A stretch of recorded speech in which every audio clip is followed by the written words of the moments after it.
to another episode of Spiritually Incorrect. On this episode, we have evangelical psychics talking to your dead uncle, and a magician never reveals his secrets. I'm your host, Seth Hart. Joined with me is Jonathan Lionheart. Happy Halloween from beyond. I died last night, Seth. I'm only here as a vaporous specter of the unknown. Oh, good. I can get another co-host. Maybe your podcast will actually take off then. Okay, well, that's hurtful. Just because you're dead doesn't mean there's not, if you can baptize people when they're dead, you can also hurt their feelings. That was too far. That was too far. But it is our third Halloween episode, I'm getting maybe a little bit too comfortable around you in this whole podcast. Some of the darker sides of me are coming out. That's true. Yeah, I bring those out of you. You remember what we talked about last time? What? Scientific evidence of ghosts. Oh, last Halloween. That's right. We had Deborah Blum from MIT. Yep. We had an MIT professor talk to us about the scientific evidence for ghosts. Are you not entertained? And then people? An exorcist, one of the leading exorcists in America, had that on one of our first episodes, which is our first Halloween episode. Yeah, go check those out. Those are some of my favorite episodes, to be honest. They really are super good. John, what are you dressing up for as Halloween? Well, I thought this cheapest option. My kids love Egypt right now. They're super into ancient Egypt. We keep watching The Prince of Egypt. I'm just going to buy some duct tape and wrap myself in it and be a mummy. Yeah, it's going to cost $7. And I think it's a pretty baller costume. I think because I'm a giant. Like, I'm a 6'4" mummy. Like, bow before me and tremble. Yeah, I think I'm going to dress up as a high priest. They used to pull out the mummy's brains with a little hook going up their nose. That's right. And talking to you does feel like that. That's true. That's an accurate visual representation of our relationship. Thank you for that. And I think the end product is an accurate demonstration of the IQ differences between us. I also will be preserved eternally forever because of my beautiful, brilliant words, whereas you will fall and be forgotten. Until a bunch of Europeans come along and eat you. Have you heard about this? No. No, yes. So there was this, it was like the original troll, like back in like the 1800s, I think, that in France, there was some Egyptians who spread the news that like if you eat mummies, it had like healing properties. So there was these mummy unwrapping parties in France, and sometimes they would literally ground up the mummies and eat them because it like gave them health or whatever. I kid you not, this is a real thing. It sounds pretty, it sounds real. Sure. Let's go for it. Let's do it. But it makes sense. Mummies have continued on forever. If I eat the mummy, I will get its power. Just like if I eat the deer, the primitive person thinks they'll become fast. There's a logical, albeit wrong premise there that I kind of like. I'm on board. Let's do it. Well, well, I'm going as a horse. Speaking of fast-moving creatures. And, go ahead. Okay, horse. All right, and sorry. my little one, his favorite game is to ride me on my leg at playing horsey. So he's going as a little sheriff. So I'm going to be the horse, and my wife's going to be the outlaw. So it's really cute. Little first family Halloween together. Aw, so You'll like cute. the photos. You'll like. You're a daddy now. It's the cheapest horse costume you've ever seen. It's hilarious. Awesome.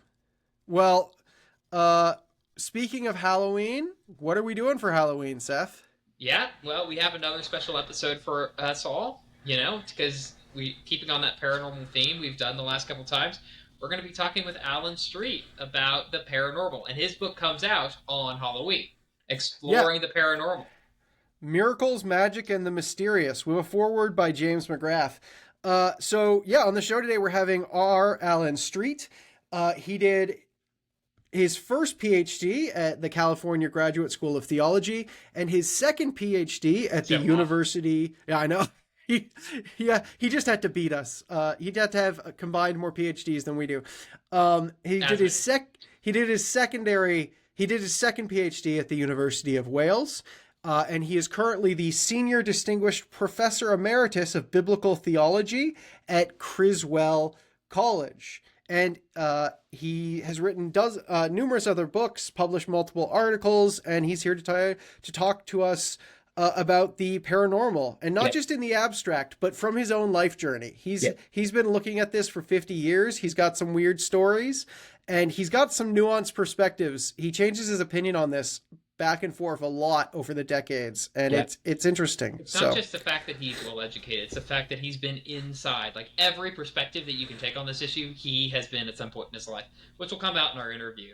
And that's why I think this is just real fascinating when it comes to seances and psychic phenomena and spiritual healings, the psychic healings, the energy healing stuff. He's the guy that knows it from every which way. So look forward to that. yeah, and also just as a warning, after you listen to this episode, you will die in 7 days. 7 days. Why would you do this? Well, thank you for being here with us today, Dr. Streett. To just start, can you explain why you wrote your recent book, Exploring the Paranormal? Well, I guess because I've had so many experiences with the paranormal over the past 5 decades, that I thought I had something to write, and I thought I had some contributions to make to the subject, because for the most part, when I read books and accounts of the paranormal, I say, wow, that was something. But when I read the explanations of the accounts, in other words, how do the people interpret the experiences they had, I've always felt that they come up a little short. And so I wanted to throw my 2 cents in, and it's based on 50 years of research and experience. You said you've encountered the paranormal quite a bit. What are some examples of that? Well, I have been to seances with what I would call legitimate trance mediums versus those who are fakers, and supposedly had talked to the dead. I've been to psychic healers for healing, and I've meditated and had some sort of altered states myself and know what that's like. And as a result of that, I've said, well, what happened to me? Was this from God? Was this from the devil? Was this in my mind? And I sort of had to evolve my thinking over the years, because you can get stuck in one interpretation and then you reject any other interpretations and any other evidence that contradicts your set of beliefs. And so as a result of that, I've evolved in my thinking over the years, and that's what I think I actually bring to the table. You said being able to tell the difference there between, the real deal and sort of fakers, people who are pretending to have access to the paranormal. Do you have some specific stories of things that have happened that were just so convincing that, you were convinced this person is real, something is really happening here? Sure. And maybe help our audience who might not be on board, who might not believe in the paranormal. What kind of experiences specifically convinced you, and what was so convincing about it? Well, I would first of all say to them, it's good to be a skeptic. It's good to be, agnostic about these so-called supernatural events. We shouldn't fall for everything. And so you have to test them. Even the scripture says, you need to test the spirits to see if they come from God or not. So there have to be some tests. There may be a gift of discernment to determine the nature of these things. But to answer your question directly, I first got involved with psychic research or the paranormal as a result of a baseball injury. I had planned it while I was in college. I was trying to play professional baseball, and there were scouts coming out to watch me play. And I really thought I had a crack at this. And in my senior year, I hurt my arm. So I went through all the normal procedures of trying to get my arm better. The whirlpools, the cortisone treatments. I even went to the Pimlico racetrack and got horse liniment and rubbed it on my shoulder, thinking that would make my arm better. All I did was take a layer of skin off my hand. But anyway, I finally went to an orthopedic surgeon, and this guy tested my arm, and he said, we're not sure what's wrong with you. He said, so we have to do an operation, take a look inside. In those days, they didn't have MRIs. That shows you how old I am. In order to find out what was wrong, they had to do exploratory surgery. And I was afraid of dying on the operating table. I had a tremendous fear of death. And so I said, I'm not going to do that. But so be it. My mother was reading a book on psychic phenomena and healing, psychic healing. And there was a psychic in the area that I lived in, Baltimore, Maryland, who was world famous. Her name was Olga Warhol. You can go online and you can look her up, and you'll see that she was considered the #1 psychic healer in the world at that time. Her father was an Russian Orthodox theologian, and she claimed to be a Christian. She claimed that she was serving Christ. And my mother said, why don't you go to Olga, And I said, Olga, are you crazy? I'm not going to go to some quack like that. But she said, well, read the book. And she handed me the book, and I read it. And when I read it, I said, wow, this is something. So I went to see Olga Warhol, and it was an unbelievable experience. She laid hands on me, prayed, and I thought immediately my arm would be healed, but nothing happened. And I was very much disappointed. And she recognized it. She said, will you meet me after the meeting? And I met with her, and we went to lunch. And she said, let me tell you a little bit about some resources. And she started talking about all these psychic books and meetings I could go to, and maybe there was a solution there. And she said, and also give it some time, maybe your arm will heal. Well, my arm didn't get healed. But as a result of her recommendations, I began to explore the world of psychic phenomena. And that's how I would say I got drawn into, or I was introduced to, the occult. And there was one organization called the Spiritual Frontiers Fellowship, which was a psychic organization. Now, the thing that makes this so unique, and I think this is what gives me maybe a unique perspective, is that this was an organization that was founded by 3 clergymen, 2 Methodist ministers, 1 Disciples of Christ minister. And they called the organization the Spiritual Frontiers Fellowship. And what they said they wanted to do was restore the spiritual gifts to the church. Repeat the things that Jesus did. Well, one of the things he did is he spoke to the dead. Think about that. He spoke to Moses and Elijah. And they said, maybe we can speak to the dead. And one of these clergymen was named Arthur Ford. And he was the most famous trance medium of the 20th century. He's the guy who broke the Houdini code. And he's the man who supposedly contacted Bishop Pike's dead son, who had just committed suicide, and Pike was broken up over this. Pike was a well-known bishop in the Episcopal Church at that time. And so they said, well, Jesus spoke to the dead, we can speak to the dead. And Pike would go into a trance, and you would be able to maybe contact a dead relative through through Arthur Ford. And also there was healing in the first century church. So they believed in the laying on of hands and praying. And they did it in the name of Jesus. This is the amazing thing. So there were visions. Peter had a vision, on the roof in Joppa. And they said, well, they're a vision. And they're dreams. We can dream and have interpretation, and God can speak through it. Hey, that sounded okay to me. It sounded legitimate to me. So I got drawn into all that. And so eventually, to make a long story short and allow you to have a few more questions, not only did I start exploring the psychic phenomena, but I had a hunger for spiritual truth. I wanted to know more about the world of the spirit. And so I ended up going to a little Bible school in the evening and took a couple classes. And then somebody suggested I should go to seminary. And I went to seminary. And in my first semester at seminary, I met a man named Ted Swager. He was a guest lecturer in our theology of cults and world religions class. And he was the protege of Arthur Ford, the greatest trance medium in the world. And Ted and I hit it off. And I thought, well, maybe I could become a protege of Ted, like he was a protege of Arthur Ford. And so through Ted Swager, I went to seances, supposedly communicated with the dead. And so I've been through the whole thing: psychic healing, communication with the dead. All these things are the things that I were exploring. And at the time, I would have said, all of this is from God. So that was my interpretation at that time.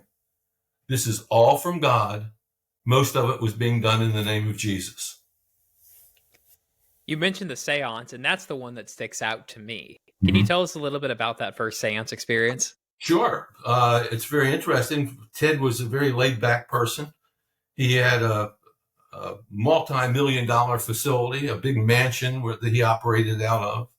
Arthur Ford was sort of on his last legs. He was getting old. He wasn't able to do many more seances, and he basically turned his entire, quote, ministry over to Ted. And so Ted was considered the second best trance medium in the United States at that time. So I said to Ted, would you do a reading for us? That's what we called it, a reading or a sitting. He said, sure, bring along some friends. And so I took my mother, who was interested in psychic phenomena, and I took my seminary roommate with us. And then my mother's best friend went with us, and my mother's best friend's mother went with us. So it was 5 of us. And we went into the meeting, and Ted's wife, Lois, said, just take a seat.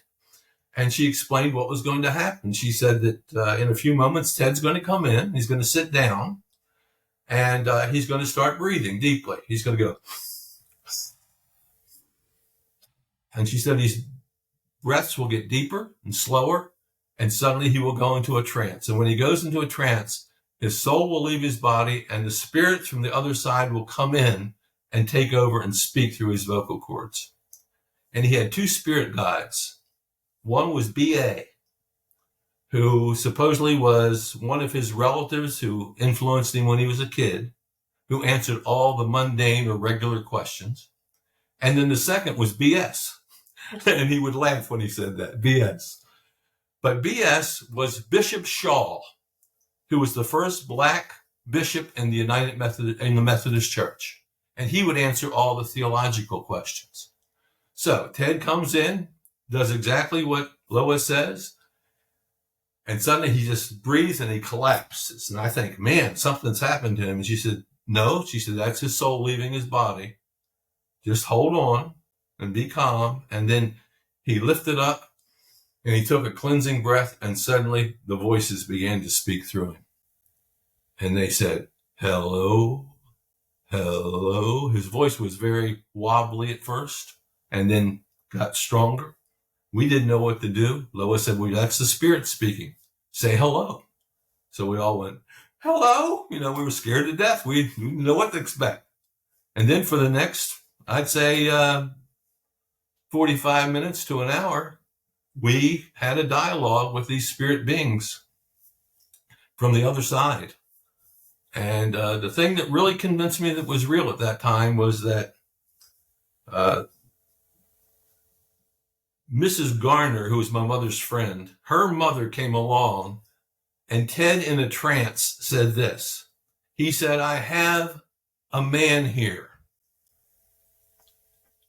and you know who it is. And he says, I forgive you. I know you had to do it. I forgive you. And at that point, this older lady began to cry.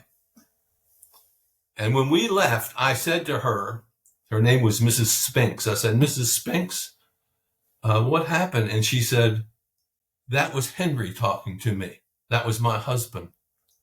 And we had an agreement that if we got old and we couldn't take care, and we got old, we wouldn't put each other in a nursing home. We would make sure that we took care of each other. But I just couldn't take care of Henry, who was so sick, and I had to put him in a nursing home. And I felt guilty about this my whole life. And, but the spirit from the other side, that's okay. I know you had to do it. I forgive you. And it just sort of, the guilt just ran off of her. And she just cried. And I said, wow, she was in touch with her dead husband, Henry, through these spirit beings. And so I was convinced that it was real at that point. And my goal was to, attach my lasso to Ted's star, and I was going to be his protege, and I was going to go into trance mediumship. That was my thinking at that point.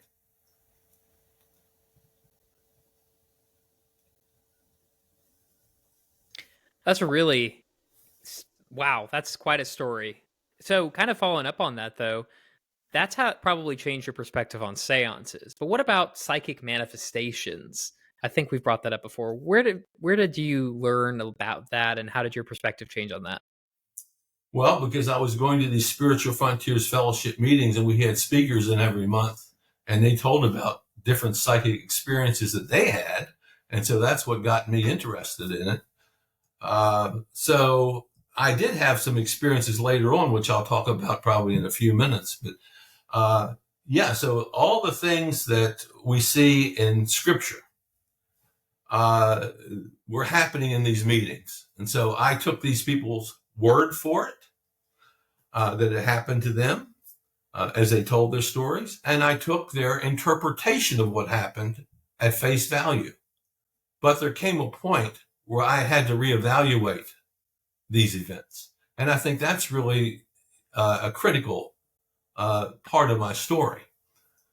Because when I was in seminary, now I was not a Christian at this point in the sense of, you think of an evangelical Christian or a born again Christian, or however you want to say it, a radical Christian or on fire Christian, however you want to describe that. I was there in seminary just because I had this spiritual hunger. But while I was there, I had an experience with God that I can't explain. But I just had reached the end of my rope.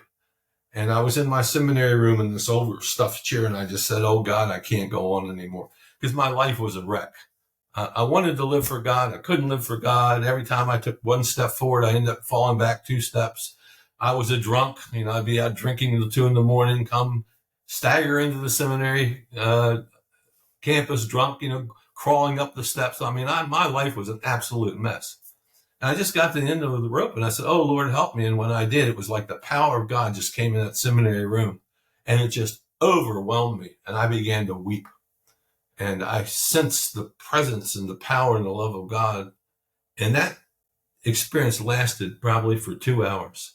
I couldn't move. I was paralyzed. And then suddenly, it was just like it left. It's just like it was lifted. And when it lifted, my life was totally changed. Now, I was a 2-pack a man day, smoking cigarettes. Like I told you, I was an alcoholic. I wasn't just a drinker. I was an alcoholic. I couldn't control it. But all those desires just left me. And suddenly I only had one desire, and that was to serve Jesus. And when that happened, there were 2 or 3 guys on the seminary campus who were what I would call evangelical or born again Christians. And they heard about my experience. And they said, wow, that's great. And they introduced themselves, and they said, would you like to go to church on Tuesday night? And I said, what? Never heard of church meets on Tuesday night. They said, well, this is a different kind of church. It's a charismatic church. Well, I didn't know what they were talking about, but I said, sure. And when I went there, the speaker that night was Dennis Bennett, who was a world famous pastor, charismatic pastor. He's called the father of the charismatic movement. And that night he said, I'm going to speak on the occult and the dangers of the occult. And he began to describe all the things I was involved in. Psychic healing, speaking to the dead, the occult, all those kinds of things. He said, this is from the devil. He said, those are counterfeits. Yes, God can heal. Yes, there are miracles in the Bible. Yes, there are visions, but there are also counterfeit visions. And he said, if you've been involved in the occult, and not just serving Jesus when the Holy Spirit does miraculous things through you, you're in danger. Your soul's in danger. And he gave an invitation. He said, come forward to the altar. And I went forward, and he laid his hands on me and prayed, just like Olga did several years earlier. He laid his hands on me, and we did. It was like I just felt this weight lift off of my shoulders, and I just felt free. And I said, oh, man, what I was involved in was wrong. And so I began to label all kinds of psychic phenomena as demonic. And I went on the demonic roadshow. And I said, I need to contact my friend Ted Swagger, the trance medium, and tell him he's been involved trafficking in demons. What he's doing is not from God. It's demonic manifestations. And I wrote him a letter, and I said, Ted, you need to get out of it. About 1.5 years later, I got a phone call from Ted. He said, Al, he says, praise God, I've been delivered. And he said that he realized that what he was doing was wrong, and he got out of trance mediumship and all that kind of stuff. And so I had gone from believing that all psychic phenomena was from God to now believing that it was all from the devil. That was the next stage of my progress. Notice how I'm interpreting the same experience in two different ways. First way, it's from God. Now I've changed, gone 180 degrees and said, now it's from the devil. So that's where I was at this point in my life. That's not where I ended up, but that's where I was at that point in my life. But a lot of Christians, when they hear of this stuff, that's their immediate response still, is this is demonic, very clearly all this sort of stuff. But you've been on a journey on every side of the issue. What began to sort of percolate in your mind to make you think maybe I should take a more nuanced position rather than all or nothing? Well, one thing I want to say is that this is why I wrote the book, because most of the people that I know that are Christians would immediately label these kinds of phenomena as demonic. And I know that's not necessarily the case. I think there can be demonic manifestations. I'm not going to reject that. But I don't think most things are demonic. And so what happened was that I stayed in the demonic camp for a number of years. Okay. To make a long story short, I eventually got more education, got a PhD, and was invited to teach at a Christian college. And my area of expertise at that time was, I would say, world religions and the cults and the occult. And I taught a class on the theology of the cults. And so, as a result, and what I was teaching my students is these things are demonic. I mean, that's basically what I was doing. I was writing articles on this, talking about all these things being demonic.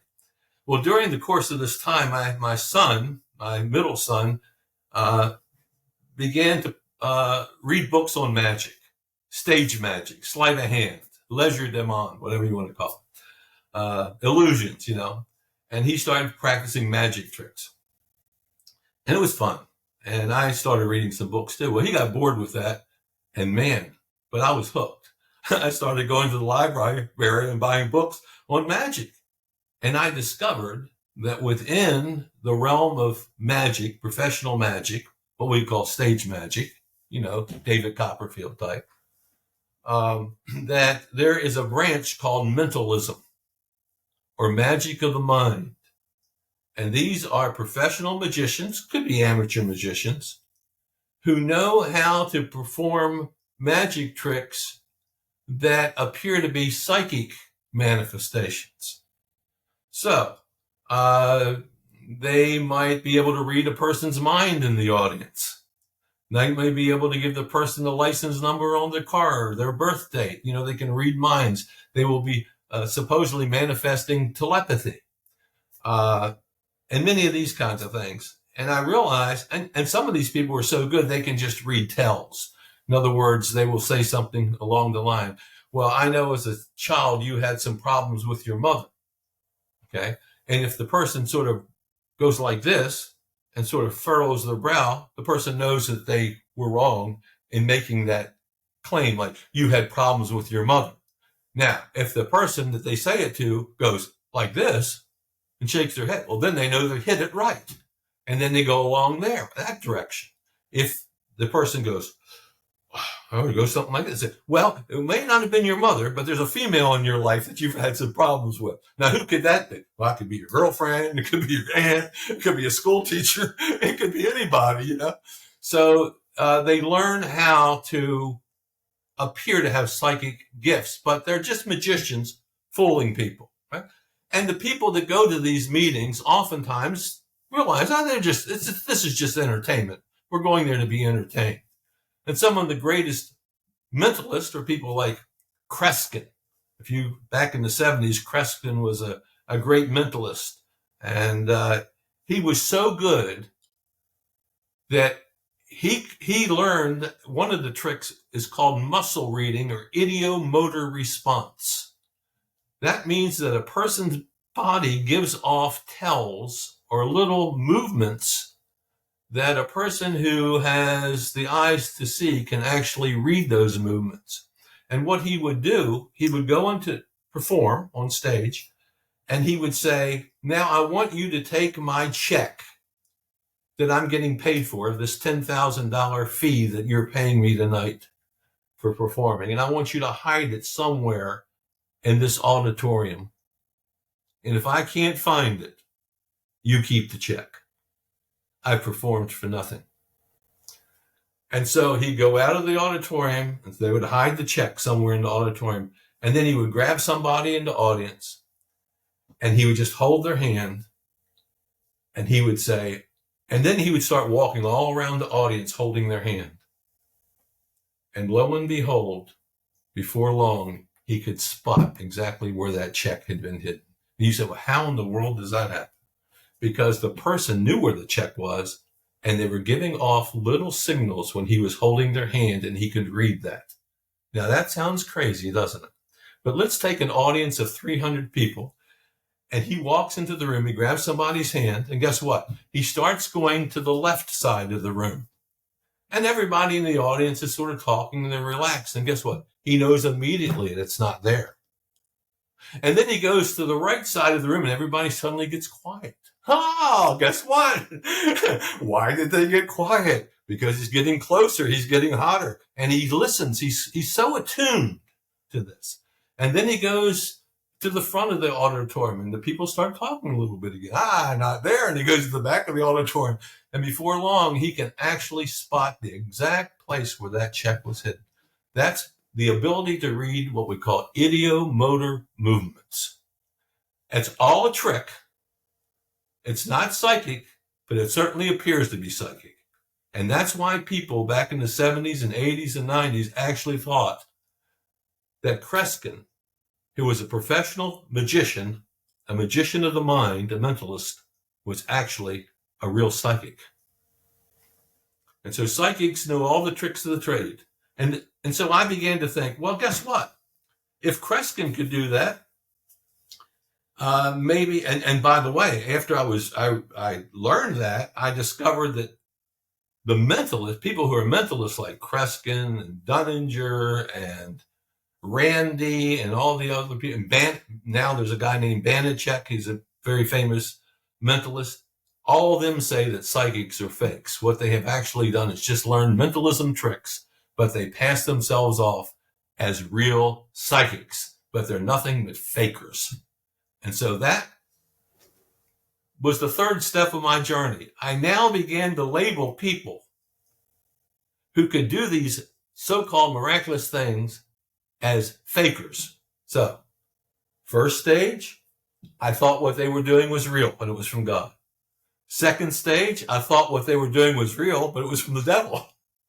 Now, the third stage of my evolution was that I realized, or I thought, this is how I interpreted it, what they were doing is just they were fakers. And in my book, I deal with people who've actually learned mentalism tricks and have used it to pass themselves off as real psychics, when in reality they were fakers. Well, those are the first three steps of your journey, but I'm sensing there's a fourth step that comes next, where you kind of pivot towards investigating the subconscious mind as a source of psychic power. Well, this threw me for a loop, Jonathan, because I wasn't expecting this. I spent a couple of years just now labeling everybody fakers. And so I was invited to teach a Bible class at a very large church in Dallas, Texas, which required me getting up very early in the morning, which in those days I didn't do very often. So I had to get up at 6 o'clock in the morning to get ready to teach this class. And so I set my alarm, my radio alarm, to come on at 6 in the morning. And when I did, the station that it was set to was NPR. And there was a program called Humankind that came on every Sunday morning at 6. And the announcer had this very velvety voice. And he said, "This is David Freudberg, and you're listening to Humankind." And that would wake me up. And as I'm lying in bed that first morning, there is a man being interviewed named Herb Benson. Dr. Herbert Benson was a cardiologist with an MD, and also an associate professor at Harvard Medical School. And he told how he began to research and study meditation. You know, just like people breathing, and you know what a meditation is, where people breathe and may say a word or whatever, and they meditate, and they sort of go into an altered state, and they get really, really relaxed. And he discovered that people who meditate had less problems, less heart problems. And he began to do research, and he began to test it. And this was the thing. He used scientific double-blind tests. And he discovered that if you can just meditate 20 minutes a day, your blood pressure comes down, you have less stress, you have less heart problems. And he was a cardiologist. And he said, wow, this would be great for my patients. So he prescribed, along with blood pressure pills and things like that, 20 minutes of meditation a day. And he called this meditation the relaxation response. Because if you do 20 minutes of meditation a day, when you come out of the meditation, you are very relaxed and you're not stressful. And so when you face a crisis, instead of the fight or flight response, so let's say somebody runs up to me and starts to attack me, my normal response is to either fight or flee. That's fight or flight. And he said, but if you meditate 20 minutes a day, you will experience the relaxation response, and you will be able to confront the situation in a much calmer way, sort of the way Jesus handled things. And I said, wow, that's amazing, that the mind has this power to control our bodies and calm our bodies. So I began to read everything that Benson had on the books. The next week, I listened, and there was a story about a Mr. Green. And this was an amazing story. Mr. Green is on his deathbed. He has a heart problem. He's not going to live for 2 more weeks. And the doctor, his doctor, is making his rounds in the hospital. Mr. Green is in the hospital. And as his doctor is making the rounds, he comes into the room with a group of interns that he's training. And the doctor picks up Mr. Green's chart. And he looks at it. And he looks at his interns. And he says, Mr. Green has a galloping heart. And the interns go, they just sort of acknowledge it. And then they leave the room. Well, Mr. Green, he says to himself, well, if I have a galloping heart, my heart must be getting stronger. And he gets his clothes on, he checks himself out of the hospital, and he never comes back. He has no more problems with his heart. Well, this is the amazing thing. In medical terms, the galloping heart means that your heart's on the last stages. It's racing and you're ready to go out into eternity. But Green misinterpreted the statement. And his mind clicked in, and suddenly he instantly was healed like that.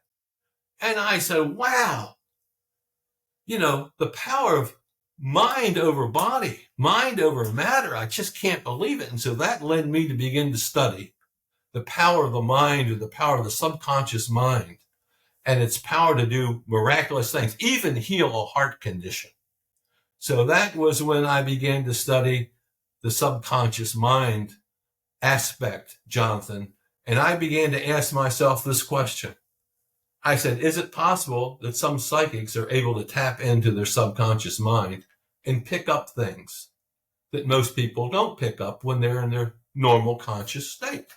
And that gave me sort of a fourth area to begin to investigate. And that's where the last 20 years of my search has gone. I've been studying mind over matter, or the subconscious mind,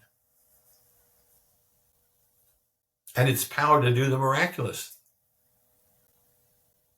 And I can deal more with that if you would like me to.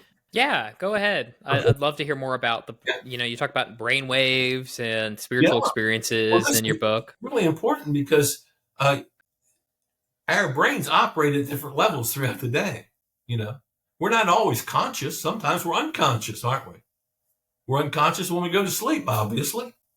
So, and what determines the amount of your consciousness is the speed of the brain waves. These are the speed that neutrons encircle throughout the electrical circuit of your brain. And the fastest speed is called the beta speed. And that's when we're wide awake. our brain is moving at all 6 cylinders, if you want to say that. And we can think critically, we can analyze things, we can do math problems, we can solve problems, and we can go on like that for about an hour and a half at that, what we call the beta rate of speed. And we're very cognizant of everything that's going around us at that time. But, our brain has to take a break every once in a while. And it slows down and it goes into what's known as the alpha state. And when it goes into the alpha state, that is when people can have what appears to be psychic or paranormal experiences. Now, I'll give you an example. Just a normal alpha state. I've taught school for years, and I'm giving a lecture, and I'm loud when I speak, so people should be able to hear me and pay attention. But suddenly I will look and I will see a student whose eyes look very glassy. And what has happened is that student is sort of tuned out in that classroom, and they've begun to daydream. And in their daydreaming, they see themselves at the beach, and they hear the waves pounding against the shore, and they actually can feel the sand between their toes. And they look, and the sun's, shining brightly, and they're looking around at the blue water, and they are just in a wonderful place. Now, they have just gone into an altered state of consciousness. They've gone from beta state, where their mind was active, critical, they were listening to a lecture, but now guess what? Their brain slowed down and they've gone into an alpha state, and they've had an altered state of experience. Now, this is the amazing thing. Their eyes are open, but they can't see me. I'm standing right in front of them. Their ears are open, but they can't hear a word that I'm saying. What do they see? They see the seashore. They see the water. They see the sun. They see the people bathing. And what do they hear? The sounds of the seashore, the waves. Notice, where is that happening? It's happening in their head. See that? They have an altered state. And many people, when they go into an altered state, and sometimes it's spontaneous like that, but other times it's through breathing and meditation, where you slow down your brain waves and you get it to an alpha state just by going like this and breathing for 20 minutes. You go into an altered state, and while you're in that altered state, some things can happen. You can have a vision, you can hear a voice, you can solve a problem that you've been working on that you couldn't solve when you were wide awake. All these kinds of things happen, and it's the mind working in what appears to be a supernatural way. It's not necessarily a supernatural thing, but it appears to be. It's definitely paranormal. It's not the normal state of affairs. I think this is what happens to Peter on the roof. It says he was on a roof and he was praying. Hey, that's sort of like meditating. And guess what happened? He goes into a trance. And he sees a sheep coming down from heaven with all these crazy animals on it. So he has a vision, and he hears a voice, and he says, "Peter, go," And but if Mrs. Peter had come on the roof, would she have seen the vision? No. She just saw her husband laying there looking like he was dazed. See, it's happening in Peter's mind. He is actually seeing things, and he's hearing things, and he actually acts on that advice. He believes that's God speaking to him. And I believe God can speak to us that way. It's not just necessarily only our brain saying that to us. I believe that God can use things like that to guide us and direct us. How many times? I think it was Bill Bright who started Campus Crusade for Christ, now called Crew. He said he actually had a vision. Now, Bill Bright, this is an evangelical, straight arrow, and he said, I had a vision, and God told me to go out and start this organization. He did. That was a visionary type thing. So that's the alpha state. Now, there's a theta state. This is right when you go to sleep at night and right when you come out of sleep in the morning. You go into your brain waves slow down, and then you can have really kinds of strange feelings. You can feel like you're floating up into heaven, maybe even to a UFO mothership. Many people wake up early in the morning in a theta state. They don't know that it's a theta state, but that's the state they're in. And there's some sort of demon on their chest choking them, going like this. And they say, oh, help me. And they think they're going to die, and then suddenly it's gone. That's a theta state. They're having an altered state of consciousness, and they're seeing something that's paranormal, an actual being. They feel somebody choking them. They can't breathe. Some people say at night, right before they go to sleep, right in that theta state, they see some spooky character in the corner of the room or coming in through the door. That's a theta state. These are altered states. And so what's happened is I began to see that the mind, when it slows down in these various cycles, can actually produce paranormal experiences. And then the final state is when you're sleeping. That's the delta state. And in my book, I do explain that people have had Spurgeon actually wrote a sermon in his sleep. And one guy wrote an Emmy song that won an Emmy Academy for songwriting.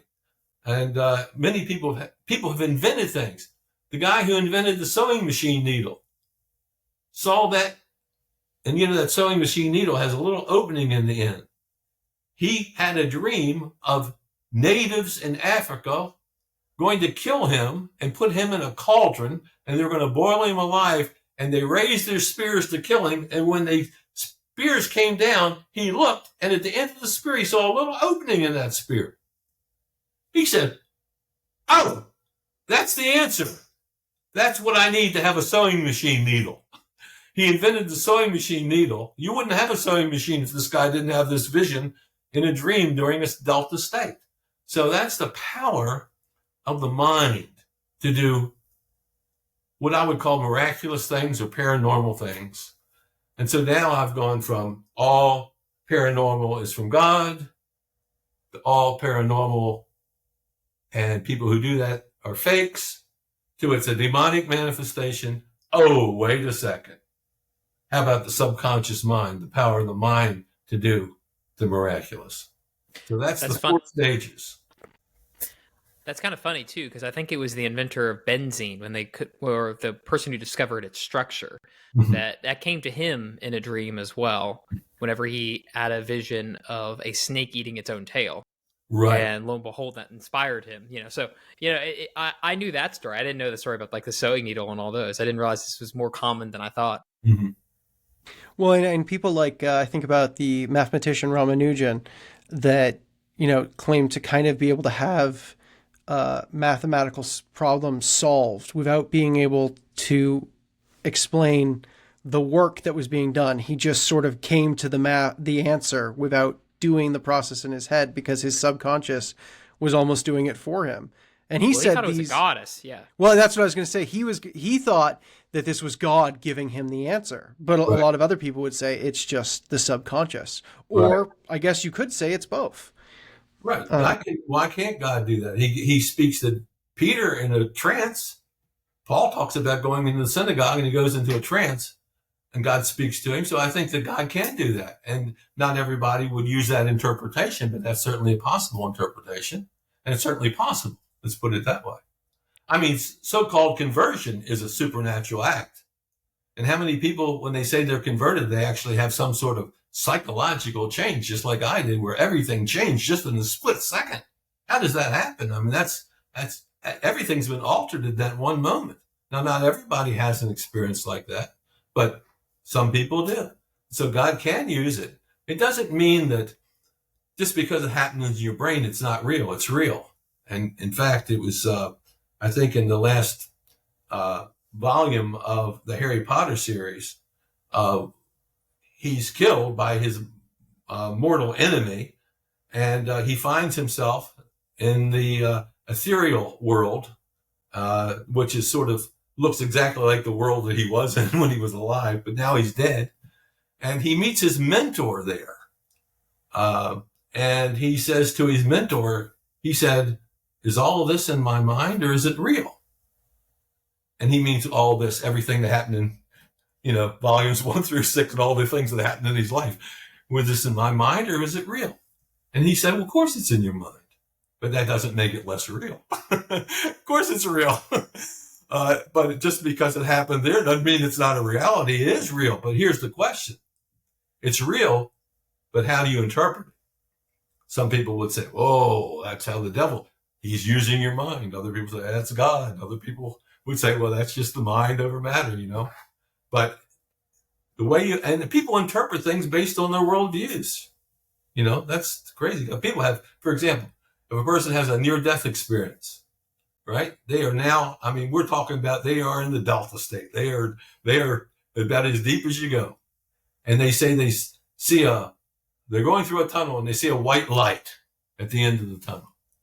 And then they come back and they embrace pantheism. Or they go through the tunnel and there's people there meeting them as they're ready to die. And there was Uncle Joe there and he's there in heaven, right? And Uncle Joe was a bum his whole life, beat his wife and, married 6 other women and did all these things. He was a bum, but he's in heaven, and there's old Joe meeting them.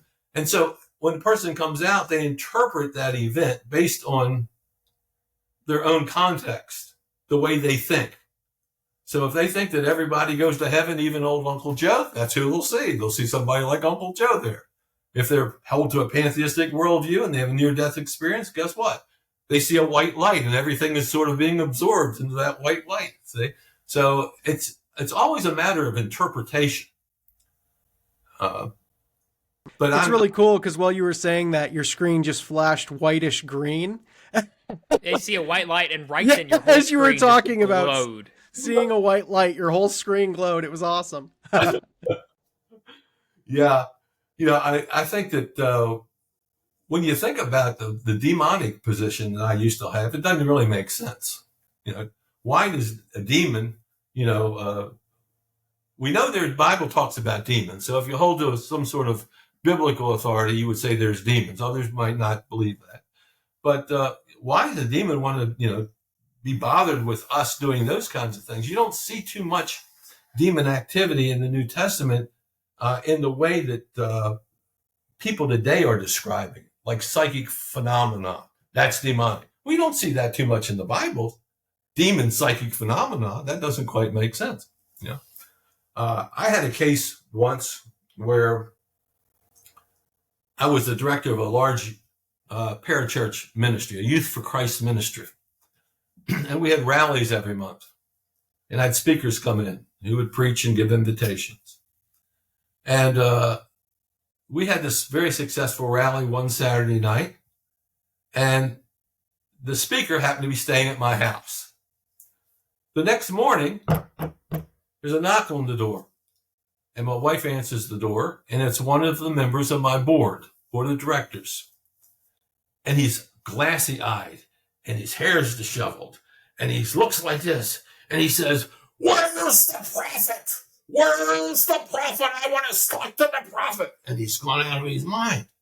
Well, I'm upstairs shaving. My wife says, "Hey, you need to come down. Neil has come here. There's something wrong with Neil," on my board of directors. So my guest speaker, the prophet, and I come down, and we deal with Neil. And my friend and I say, "He must be demon possessed. He must be demon possessed." So we worked on him for 3 hours until we were sweaty and exhausted. We cast out every demon. We said, "What's your name?" And said, "Pride." We said, "Come out, you demon. You don't want to get me out. I've got Neil. He's mine now." And then Neil would fall on the floor and he would convulse. And we worked on him. We were exhausted. Finally, we took him home. Next week, his wife made an appointment with the psychiatrist. Psychiatrist gave him lithium. And guess what? Never had demon problem the rest of his life. Now, I know that lithium doesn't solve demon problems. But his problem was that he was a schizo. He was schizophrenic. So that was the problem. Now, my friend and I, who were very mature Christians at that time, we weren't nutcases. He was very well educated, and I was educated at that time. But we thought his problem was demons. We misinterpreted the things that were happening. He talked with a guttural sound. All the symptoms that you think of demon possession, he had. But that wasn't his problem. He had a psychological problem. He had a medical problem is what he had. He needed medicine. And when he got the medicine, he was better. So we need to be very careful that we don't just judge things too quickly and label things demonic or fake or whatever. We need to sit back and be a little more rational and knowledgeable about these things. And most Christians never get past that second stage, demonic. Thank you so much. Where can our guests here? Thank you so much. Where can our audience get more from you and some more resources on this? Well, I do have a book, and this is what it looks like. It's called Exploring the Paranormal, Miracles, Magic, and the Mysterious. And I would encourage them to get that. They can get it anywhere, any bookstore or on Amazon. And it comes out officially October the 31st, but I know that Amazon is mailing them out right now. And the people are certainly free to email me anytime they want. And my email is astreett@criswell.edu. And you can repeat that later on for your audience. One thing I would like to add is that just because people have spiritual, if you don't mind, that because a person has a spiritual experience, has a paranormal experience, a mystical experience, that doesn't mean we shouldn't equate that with salvation. Okay? Everybody can have a mystical experience. Everybody, doesn't matter who they are, what their religion is, whether they have any religion at all. All that means is they've had a paranormal experience, a mystical experience. That's all that means. And it can be for the good. It can be the way God is speaking to them. We know that even Muhammad claimed to have a vision, and we can say, Islam is demonic. We can say that, he had a demonic vision. Joseph Smith has a vision. That one has to be a demonic vision. Don't judge it too quickly. The person had a vision. They may have interpreted it wrongly, but they had a vision. Can we give them credit for that? Take them at their word? Can we see this as an opportunity to dialogue and have a conversation with them? Or do we want to judge them? So we need to be a little more open, a little more kind, more positive with people who have experiences. This is an opportunity to share the gospel and share your own experiences with people. Thanks again for listening to the Spiritually Incorrect podcast. If you like what you heard, don't forget to like and subscribe below, or to check us out on Spotify. And if you want to hear more from this week's episode or guest, our Patreon account has exclusive unaired content, often featuring up to an hour of additional footage and interviews for each episode. We save some of the most controversial and pulse-pounding topics just for our Patreon members. Members get access to that, plus a chance to meet monthly with Jonathan and I, suggest episode topics, join us live for an episode to ask the special guests questions, or even get a personalized episode custom-made just for you. Check out our Patreon link in the description below. And don't forget to check out our official website at spirituallyincorrectpodcast.com to see what else you're missing out on. Sound effects from zapswat.com. Special thanks to Jordan Birch, whose song Starry Night provides the intro and outro for this podcast. You can hear more of his music on YouTube or Spotify.